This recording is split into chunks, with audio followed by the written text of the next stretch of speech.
สบายดีเด้อจะมาสอนวิธีหยิบดูกเสื้อแผ่นหน้า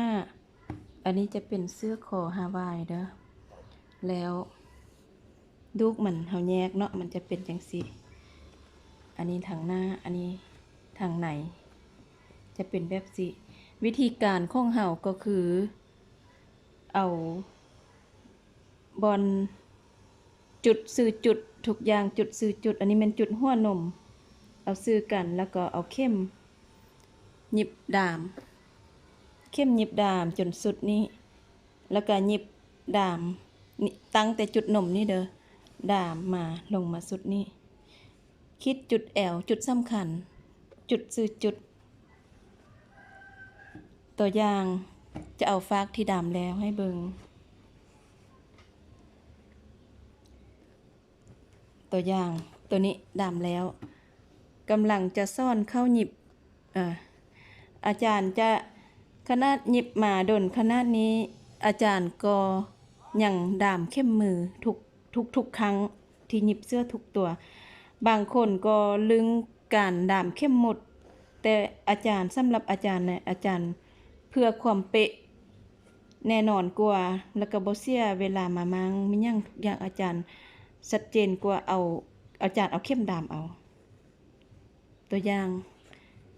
มาเข้าหยิบให้เบิ่ง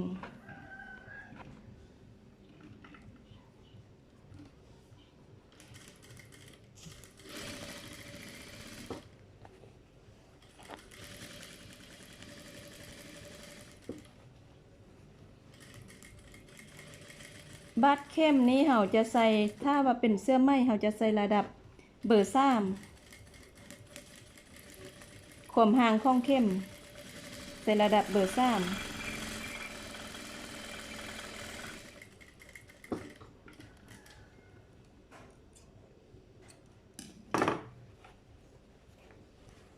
บัดแล้วเราก็จะแกะได้ที่เราดามหั่นออก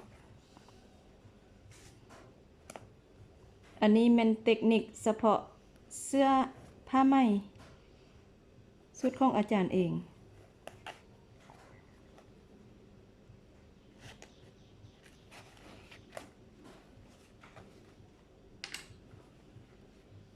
จะเป็นสำนี้แล้วเวลารีดเราจะแบเด้อแบออกจากกันเวลารีดเราแบแล้วเราก็รีด